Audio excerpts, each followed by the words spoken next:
Ryan Reynolds here from Mint Mobile with a message for everyone paying big wireless way too much. Please, for the love of everything good in this world, stop.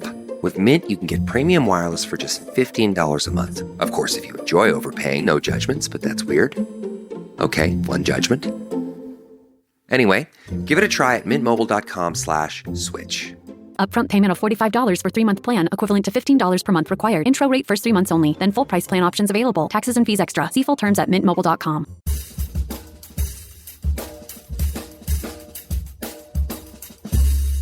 I mean, come on, no one plans to get sick. And yet, here we are. My name is Matthew Zachary. I survived cancer, a stroke, and COVID-19, and I'm still here.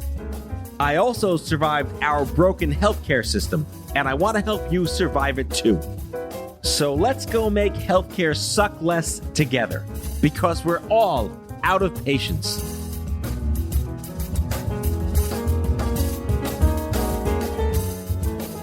Hello, everyone. Welcome back to the show. A quick reminder before we get started, if you like the program, I hope you do, and you're on Apple Podcasts, please consider leaving me a rating, a review, something nice maybe.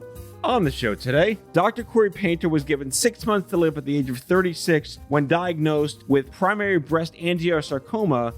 That was 11 years ago. As the founder of the nonprofit Angiosarcoma Awareness and the Associate Director of Operations and Scientific Outreach at the Broad Institute, she now dedicates her life to cancer advocacy and research by engaging with the metastatic breast and angiosarcoma communities on groundbreaking genomic initiatives. This is a hell of a story, folks, with a 140-year-old Easter egg buried therein. Have a listen. Enjoy the show.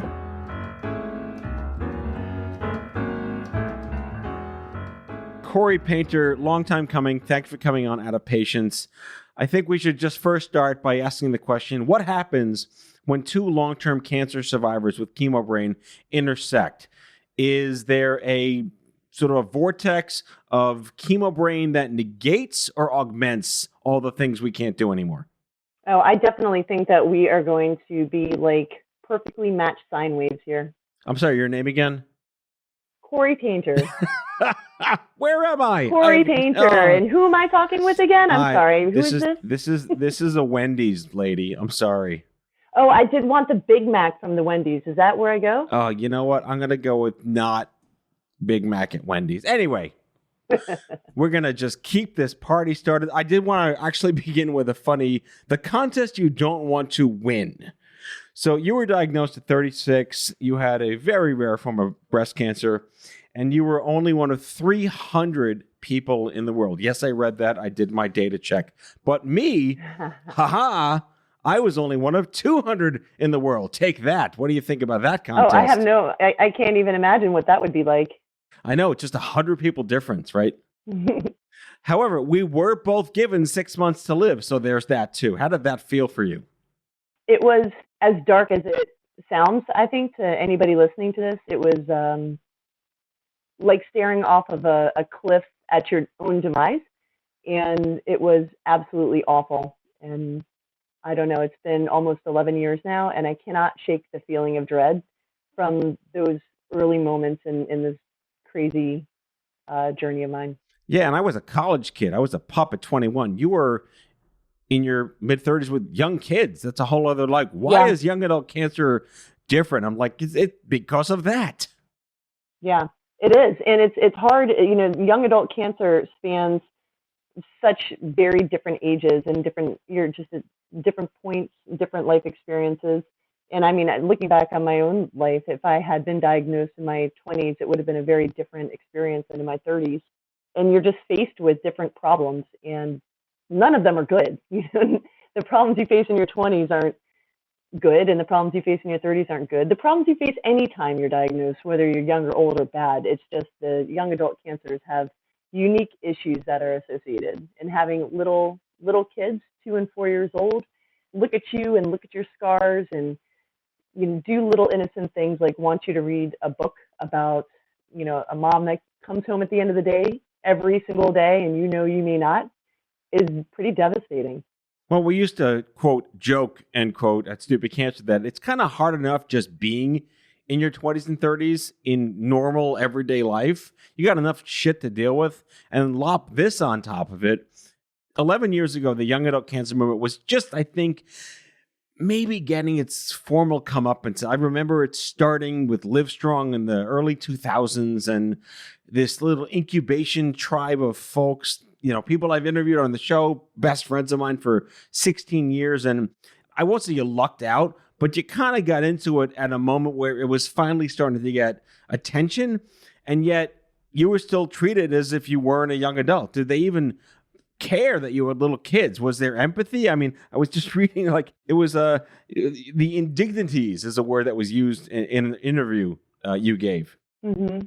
I think anybody that I've crossed paths with they've had empathy, but what they haven't had is relatability, and I think that leads to some serious issues. I'll start with saying I love my medical team, but I've had people along the way that have been unable to handle the situation in the scenario in a way that made me feel even slightly human. And I'm happy to elaborate, but there were times that I would look for some glimmer of hope in the eyes of the people that knew a lot more than me. And instead, I saw fear and I saw sadness and I saw them turn away from me completely. And that was pretty devastating. What's interesting to point out, and I mentioned that I think the general euphemism that I use is that when you enter the shit happens cancer store, there's no one to greet you. However, if you happen to be a cancer researcher or a doctor or in the medical space at all, and then you get cancer, is there any semblance of unfair advantage because you're a little more aware? You had your PhD, you were a biochemist, you were working in health, and this happened to you. Was it just as shitty? Could it have been more shitty? Or did you have enough, I guess, sense of profession and industry to have a consciousness about what's in store for you? Such a good question, and I can answer it a couple different ways. I could say, absolutely, I had such an advantage, and I took advantage of every single aspect of whatever advantage and privilege I had. One of the first things that I did after I was definitively diagnosed, because it took several months for them to even figure out what was going on, was go to the head of the cancer program at the institute where I was about to get my PhD and say, what exactly do I do next and who exactly do I talk to? And this man knew the person that was the top of the field. And he said, you need to talk to this person. You need to go to this hospital, and I will make the connection for you. By the time I walked from his lab to my lab, there were 4 or 5 email exchanges back and forth between this man, this doctor, and the person he was trying to put me in touch with down at Memorial Sloan Kettering. And everything was basically already set up. If I did not have the connections that I had at that moment in my life, I would have no idea what to do. I wouldn't know where to turn. There's nobody that has it. So how do you even find out who the experts are or who the people are that have ever treated it, or even that you need to go to an expert? All of those things would have never even entered my consciousness. So in the very practical sense, I was unbelievably set up to take advantage of whatever information there was, even if it was almost nothing. And then the flip side of that was that knowing what I did know made it one of the most devastating things that, having this knowledge and having the experiences and being able to understand the scientific literature made me hyper aware from the outset that this is something that is truly awful, that there's no research on it, that even if I was to make a huge pot of money and give it to a researcher, they wouldn't likely not be able to do anything with it because there's so few of us to study. And I would say that if you weigh the two, the latter, the knowing too much and not having the state of ignorance is bliss, made me have quite a hard row to hoe. And it was basically trying to pick myself up out of an existential crisis for the first full year. I mean, it's an extraordinary, catch-22 that you were going through. Having the wisdom, and then the wisdom kind of it works against you. Wisdom smacked me in my face. I know. It's bizarre. This is not apples to apples, but one of my dear friends who was also a brain cancer survivor. His mom had multiple myeloma, but he works in bio and diagnostics. So he brought his mom to the treatment, and he was the one questioning the doctor. He knew more about what she was in store for than she could understand, and he knew it was going to be horrible. So he actually withheld information from her on purpose to make her feel a little more confident. She's fine now, but he was the young caregiver that had all the information where his wisdom backfired on him in a way that made him worry so much more about his mom. I got to say, like, this idea of like the researcher, the cancer professional, the healthcare, they get cancer and then they experience it from the other side. What would you say as the customer of cancer instead of the doctor in science was the worst thing anyone told you along the way? That one's pretty easy. There was an experience I had early on with, and I have a very extensive medical team that spans multiple institutions. And one of the first experiences that I had was getting a biopsy. And when you stick a needle into a blood vessel tumor, because that's what angiosarcoma is, it's a proliferation of the inner lining of your blood vessels, the endothelial cells. And so it makes a big blood vessel tumor and it fills with blood. And when they were trying to figure out what was going on with me, the doctor had suspicions, though he didn't say anything to me. And he laid me down on a table, and I could tell he was nervous. And he had his nurse standing over me, and he was a little bit short with her because I think he was nervous. And he gave me a core needle biopsy, which is a thick needle that they put into the tumor. And when he punctured the tumor, it bled like a geyser. Oh, man. And there was blood that was just running down my body and pooling underneath my back and dripping off the table. And he was trying to get the sample that he had taken from the biopsy into the cup that she was holding, and her hand was just shaking over me. And I was just like processing this in real time, like, oh my God, because I had seen the syringe in a previous fine needle aspiration filled with blood.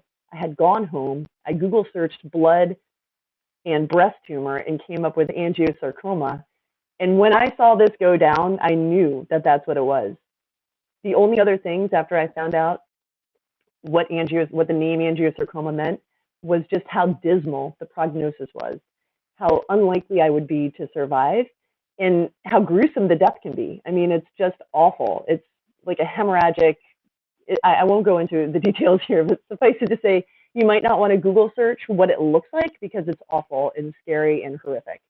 And so there I was processing, and I'm naked, and I'm just like looking, it's by far the most vulnerable moment of my life. And I look up at the doctor and I say to him, I said, I can't have angiosarcoma. My kids are 2 and 4. And he turned away. He couldn't even make eye contact with me. So he broke eye contact and he just literally went into the corner of the room and stared at the wall. And he said, there will be somebody else there to raise them. Oh my God. Yeah. That might top the list of things I've heard. And I've heard some pretty crazy shit. It was so awful. And I was still bleeding on the table naked. It was just awful. I just cannot believe that. I mean, it was really bad. Wow. Okay. So let's not name that guy, but let's just say that he's a real piece of shit. I have like a very big, extensive team, and I can guarantee you that none of the people that anybody knows I'm associated with none of them were that person. Notice I said that guy, because there's no way that would have been a female doctor that did that to you. That's true. I'm stunned. I don't know how to react to that. I mean, the closest I know it's every bit as awful as you can think. It's so bad. Yeah, I mean, the closest I got as a quick reference is my friend was diagnosed with stage 4 breast cancer and had a little boy at the time, and she was concerned about her fertility, and the doctor said, "Why do you care? You already got one." Oof, that's rough. Really? And there was a guy like, yeah, that's not okay. That's really not okay. I guess what I really wanted to, I mean, again, this goes back to like, what did you do to cause your breast cancer? Because I don't know what I did to cause my brain cancer. Did you get any of that? I did not. Actually, I didn't get any of that. And oddly enough, if ever there should be somebody who thinks that they caused their own cancer, it's me, because I mean, as a graduate student, the stuff that I was exposed to in my lab doing the type of work I was, every single bottle I held had a big skull and crossbones on Oh God. it. You Oh know? man. And so, and not to mention, I was not the picture of health going into grad school. I mean, I looked physically healthy, but I was young and free for a long time. I will not expand on what that means, but you can leave it to your own imagination.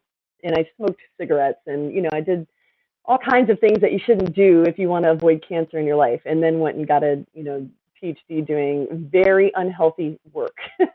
And so I actually do think that perhaps I was exposed to something, and I have all kinds of other crazy hypotheses. Again, this is where the knowing a lot about science may not be to your benefit, because I have entire pathways, signaling pathways, that I'm pretty sure that I turned on as a result of intensive exercise after quitting smoking. And I don't think I would have all of that like jogging through my brain literally if it wasn't for the just endless literature that I've had to read over the years. So there's that.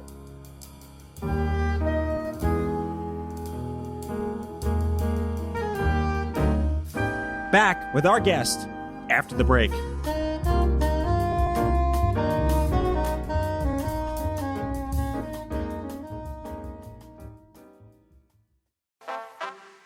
No matter how you travel, it's good to have a plan. Some people plan every minute. No sleep, bus, museum, another museum.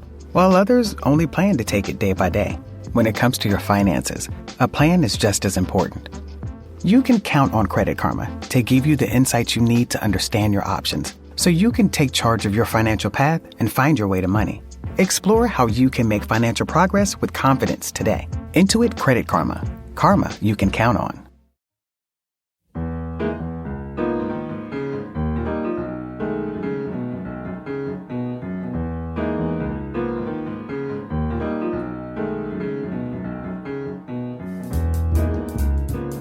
So, Corrie, I want to pick up on so you started a nonprofit. Because I started a nonprofit, and I'm all about, do people really know what they're in for when they start one? And probably not. But you went ahead and started something very, very important and still highly relevant today. Angiosarcoma Awareness Incorporated, a nonprofit devoted to fostering a collaborative atmosphere between researchers, and then lots of words after that. Tell us about it. That's right. Yeah. So when I was diagnosed, I really felt strongly that even if I wasn't going to live, that maybe in whatever time I had, I would be able to start something that would lead to a different fate for somebody else with angiosarcoma. Part of the reason that I was so distraught, once I realized that there's nothing I can do, right? There's nothing I can do to stay here to raise my babies. There's nothing I can do to stay here for my family or my husband. I can't do anything there, but maybe I could do something for another person down the road, and it wouldn't be as awful for them. And so I was pretty determined to try and fund some research, but I had a very realistic understanding of what that actually meant. And so I didn't really get my hopes up too high. Step one was to find somebody else that could help me with this, because I'm a scientist. I don't know anything about business. And honestly, it never even occurred to me to start a foundation. I was just going to raise some money and give it to a researcher. But lo and behold, I met this woman in the place in the whole wide world where I could find another angiosarcoma patient, which was in an online social media support group. And it was started by this woman, Lauren Ryan. And Lauren was a stay-at-home mom, and she was just minding her business, and one day also got smacked in the face with angiosarcoma. And she just had so much gumption. She was not going to take it laying down. She, in our community, we use a lot of the war and the fight. I hate that vernacular, which is very not okay in other cancer communities. But this is how we roll in our small little part of the cancer space. And so she was a fighter, right? I'm a fan of choose your own metaphor. Yeah, and that's and part of me is I want to honor her always, because this is how she talked about her experience, And she was a fighter, and she was just not going to take it laying down, and she was going to start a nonprofit.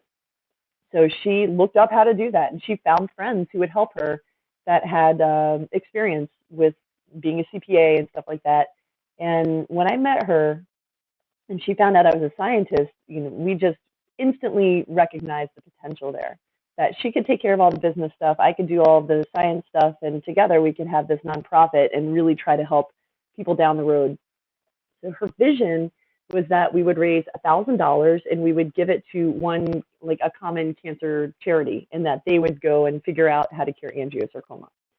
And I looked at her and I said, I don't want to break your heart or anything, but that won't do anything. That won't even buy a box of pens for somebody to write down a better idea. And Wow, I like and I was that. pretty blunt with her on it, and Bravo. and it really did break her heart. But at the same time, we had to face reality here. And I told her, I was like, we can't even really entice a researcher to add part of somebody's time to a project for less than $25,000. It's just not in the interest of the scientist. The way that science money is like monopoly money, they just won't really be able to do anything and dedicate any real time for that. And even that is just a fraction of somebody's percent effort. So basically, we need to spend a lot of time, and we need to try to raise 25 grand, and then we need to very smartly put that somewhere where somebody already basically has momentum going in the direction of research that may benefit angiosarcoma patients, and then use this as an enticement to go further and or to collaborate with somebody else or bring somebody else into the space. So we're living in an era of fancy words like biomarkers and genomics and many syllable things that most people don't understand. But have you found through the research you funded or are working on, and we're going to get to the Broad Institute in a moment, are there biomarkers or genetic similarities for angiosarcoma with other cancers where there's a combined way to do research for multiple tumor types? That is a really great question. And I'm going to say yes and no. And it'll make sense. The answer will make sense after I tell you a little bit about the research. But that very hope that you just put out there, the hope that maybe angiosarcoma could be similar to another cancer, was planted in my brain early, before I even got my PhD, after my diagnosis. And it led to it really was like a pivot moment in my career path and in my scientific research. And if you want, I can tell you a little bit of the details. It's actually a really cool story. Sure, go right ahead. So when I was diagnosed, I was all over the internet, again, trying to find people, trying to find information, and I stumbled on this online listserv called ACOR, Association for Cancer Online Resources. And through that, I found a group of sarcoma patients. One of the sarcoma patients there was a postdoc at Stanford. She had synovial sarcoma, and her husband was an engineer. And they basically sifted through every piece of information that had ever been written on or about sarcoma patients. And one of the things that they landed on in the bowels of the library at Stanford were these notes from a doctor taken in Memorial Sloan Kettering in New York City in the late 1800s. 1800s. This doctor, William Corrie, noticed that some of his sarcoma patients would have their tumors spontaneously regress after they would have high fevers. And he made this connection between fevers and regression of tumors, and decided he was going to try to induce tumors in his sarcoma patients. So he took these very virulent bacteria, and he killed the bacteria, but the part that gives you the fever, the outside part of the bacteria, he kept that, and he basically injected it into the patients, either into their blood or directly into the tumor. And then he took fastidious notes on what the reaction was. So over the course of about 10 years, he ended up doing this to 5 angiosarcoma patients, and they had advanced disease. 4 of them, according to this doctor's notes, went to have complete and durable remission. And it was incredible because the type of thing he was doing was reminiscent to what doctors were doing for melanoma, which was using IL-2 and other ways to manipulate the immune system. And it was one of the first hints that maybe you could use immunotherapy to have regression of melanoma tumors. So knowing that I could not study angiosarcoma because there's not enough people to get funding, nobody would ever give you funding for it, I thought the next best thing I could do was study melanoma because of that similarity that you kind of hinted at. And if I could, at some point, if I was a good research scientist and I published my papers and I got my grants, maybe I could sneak in an angiosarcoma paper if I lived long enough, And so that was my kind of career path. That was my ambition. And I'm going to fast forward now 6 years from that moment that I made that decision and tell you that I started a project in angiosarcoma that led to a discovery that completely validated what that doctor wrote about in the 1800s. So it's pretty cool. It all came full circle. That is incredible. And here we are 140 years later, and I still don't know what side of the car the gas tank's on. I know. I don't either. That's the funny thing. So let's get into, with the time we have left, your work at the Broad Institute, the joincountmein.org, and maybe a note about the Metastatic Breast Cancer Project. That's a lot. We've got a few minutes, but where do you want to start? Sure. Well, first, it's the Broad Institute. Broad? You learn something every day. Okay, so once I did this postdoc, I wanted to do something that would enable me to do something completely different that could hopefully help people with all cancers, that could hopefully enable research to happen at a much faster pace than it did. I thought that maybe there's some really unsexy infrastructure that could be built and leveraged by a lot of people, to include people with common cancers and people with rare cancers like mine. And the Broad Institute was looking for somebody to do exactly that. And they wanted somebody to be able to talk with cancer patients and that understood the nonprofit space. And they were looking for this person to come and build a project in metastatic breast cancer. And I joined in 2015. We launched this project. It's a genomics project. And the whole point of this is to work directly with patients in order to build a website that would be resonant within their community, so that anybody with metastatic breast cancer anywhere in the country or in Canada could join from the comfort of their phone or their computer and have the option to participate in research. So we launched this in 2015, and as of today, we have over 6,000 people that have joined. Wow. And it's the largest registry of metastatic breast cancer patients that exists. And we have all kinds of data. Some of it is through patient surveys where we learn about their experiences. Some of it is from their medical records, which we abstract, and some is from the tumor and their normal DNA that we run genomic analysis on. And we take all of the data, we strip it from anything that would identify the patient, and then we just share it freely with the biomedical community. Anybody right now can go to their phone and look at this data. You can download it. You just have to go to mbcproject.org and go to the data tab. And the hope is that people would, scientists would take this data and make discoveries. That was the hope. And so we launched this in 2015, and as of today, there are well over 30 peer-reviewed papers that have made discoveries based off of this data. And the amount of people that are making more and more discoveries grows every day. So the proof of concept really was vetted out. Patients were so excited and happy to be able to participate, kind of in that same way that I was when I knew I was going to die, or I thought I was at least. I knew I couldn't do anything about it, but you have to have some sense of control over something. And this was a way that, patients could leave a legacy, or patients that, would be able to try and use their awful, terrible experience so that somebody else didn't have to. And they would spread word about it in social media. They would post about being able to participate, and they would post the project URL. So, as a result of that success, we did the same thing in my cancer, angiosarcoma, and we were equally as successful. Everybody joined, and we made discoveries, and we published them in Nature Medicine, which is a top-tier journal, on that discovery that I talked about earlier. And we told all the doctors about it, and they made clinical trials, and the clinical trials worked. And so now angiosarcoma patients are actually being treated differently as a result of this work. I don't suppose you've gone back to your doctor and told him you're still here and then hit him with a brick. Not that doctor, but my current doctor and my surgeon are both co-authors on the discovery paper with me. So they went from my care team to my collaborators, and they still treat me and they still collaborate with me. So it's a really interesting dynamic there. And your kids are well? My kids are well, yes. They get heavier, don't they? They do, and luckily I have a strong husband to carry them. That's awesome. Man, without going all cat poster on you, this is truly making lemonade from lemons. Sorry, I had to do it, kids. Dad joke. Whatever the cat. But Dr. Corrie Painter is the Associate Director of Operations and Scientific Outreach for the Broad Institute. I did say that correctly. The Associate Director of Count Me In at joincountmein.org.